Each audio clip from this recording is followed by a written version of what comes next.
ഇതെന്താ വന്ദേ ഭാരത് എക്സ്പ്രസ് ആണോ? ഒന്ന് പതുക്കെ നടക്കുന്നേ. അതൊന്നും പറ്റില്ല.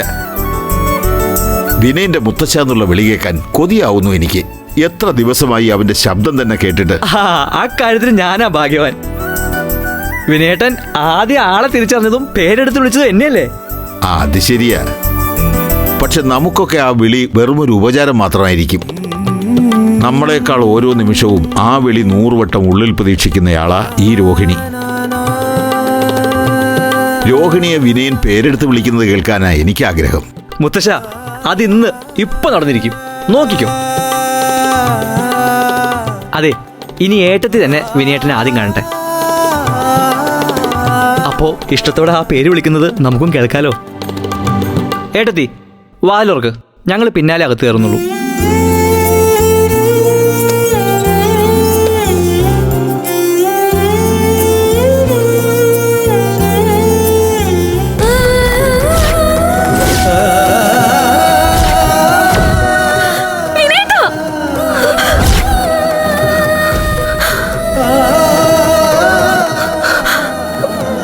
എന്താട്ടത്തി?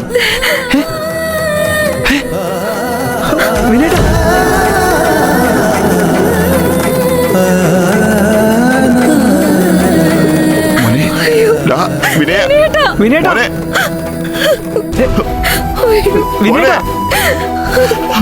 എന്താ പറ്റിയ? ആരുമില്ല ഇവിടെ.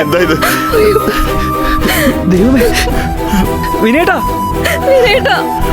അയ്യോ എന്റെ ദൈവമേ, എന്താ പറ്റിയെന്ന് മനസ്സിലാവുന്നില്ലല്ലോ. വൈദ്യരെ, വിനേട്ട കണ്ണു തുറക്ക്. വൈദ്യരേട്ടാ, ആരുമില്ല ഇവിടെ.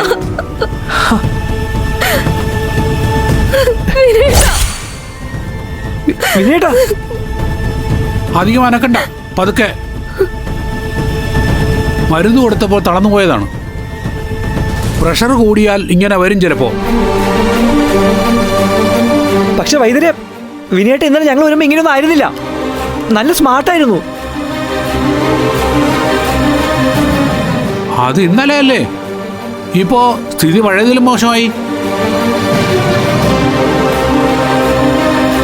പക്ഷെ അതെങ്ങനെ സംഭവിക്കും? ഇന്നലെ ചന്തുവിനെ പേരെടുത്ത് വിളിച്ചതല്ലേ, എന്നിട്ട് ഇന്നിങ്ങനെ ആവൂന്ന് പറഞ്ഞാൽ? ചെറിയ മാറ്റം ഉണ്ടായിരുന്നത് ശരി തന്നെയാണ്. പക്ഷേ എല്ലാ മാറ്റവും സ്ഥായി ആവണമെന്നില്ല. ചിലപ്പോഴൊക്കെ എല്ലാവർക്കും ഇങ്ങനെ ഉണ്ടാവാറുണ്ട്. നേരത്തെ നല്ല മാറ്റം ഉണ്ടെന്ന് പറയുന്നതും ഇവിടത്തെ ചികിത്സ കൊണ്ട് തന്നെയല്ലേ? നാളെ ഇനിയും ഇതിനേക്കാൾ വലിയ മാറ്റം ഉണ്ടാവാം. പക്ഷേ ഇപ്പോ സ്ഥിതി വളരെ മോശമാണെന്ന് കരുതിയാൽ മതി. ഏട്ടത്തി കരയാതിരിക്കുക, എല്ലാം ശരിയാവും. അതെ, എല്ലാരും കൂടി ഇവിടെ ഇങ്ങനെയൊന്നും സങ്കടപ്പെട്ടൊരു കാര്യമില്ല. തൽക്കാലം നിങ്ങളൊന്ന് പുറത്തേക്ക് നിൽക്കൂ, ഞാൻ അങ്ങോട്ട് വരാം. പുറത്തേക്ക് നിൽക്കൂ. മോള് വാ, വാ മോളെ. കുടുംബങ്ങളിൽ കൂട്ടുകൂടിയ 10 വർഷങ്ങൾ.